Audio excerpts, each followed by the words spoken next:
Sejarah Daya in Action. Orang Dayak sebelum kemerdekaan RI dianggap sebagai masyarakat kelas 2 dalam strata sosialnya. Mereka yang hidup di tengah hutan dan berperangan antar suku. Mereka sepenuhnya di bawah penguasaan kesultanan dan dalam hal tertentu oleh Belanda. Misionaris Katolik dan Zending Protestan berpengaruh kuat dalam mengangkat harkat dan martabat orang Dayak itu. Adalah Nyarungkop, wilayah Kesultanan Sambas sebagai bagian sejarah politik orang Dayak di Kalimantan Barat.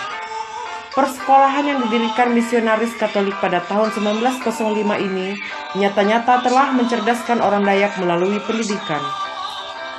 40 tahun kemudian, sekolah ini menghasilkan buah, Ufang Urai. Pada retret guru agama Katolik di Sanggau pada tahun 1941, mengirimkan suratnya kepada peserta retret yang mana ia meminta guru-guru untuk mulai berjuang secara politik untuk kemerdekaan bangsa Dayak. Atas aksinya ini, guru-guru orang Dayak itu mulai menyadari bahwa selama ratusan tahun orang Dayak tertindas. Palaun Suka menyambut usulan Ufang Urai ini dan atas dukungan Pastor Adi Karjana, Palaun Suka dan kawan-kawannya mendirikan Daya in Action di Putus Sibau pada 30 Oktober 1945. Palaun Suka terpilih sebagai ketua, Rafael Serang sebagai sekretaris, dan W.J.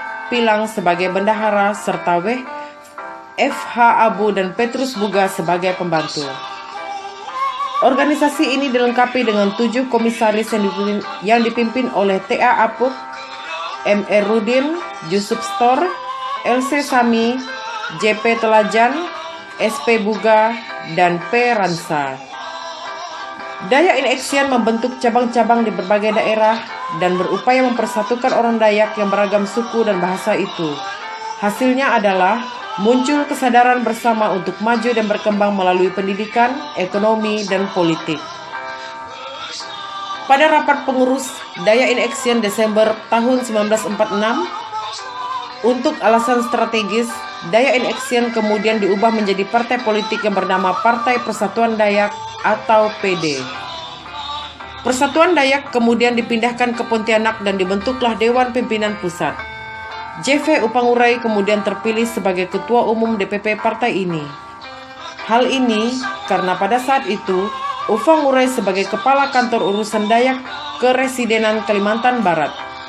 Hanya 4 bulan menjabat ketua umum, Ufang Urai berhenti karena ia terpilih sebagai anggota Badan Pemerintah Harian Daerah Istimewa Kalimantan Barat. Ketua umum kemudian dipegang oleh Agustinus Jelani. Selama masa Republik Indonesia Serikat, Agustinus Jelani menjadi salah seorang anggota Senat RIS pada pemilu 1955. Persatuan Dayak berhasil meraih 1 kursi di DPR RI dan 3 kursi di Konstituante. Pada pemilu daerah Kalimantan Barat tahun 1958, Persatuan Dayak berhasil memperoleh 12 kursi di DPR RI di DPRD Provinsi Kalimantan Barat, serta 13 kursi di Kabupaten Pontianak, 12 kursi di Kabupaten Sanggau, 9 kursi di Kabupaten Sintang, dan 7 kursi di Kabupaten Kapuas Hulu.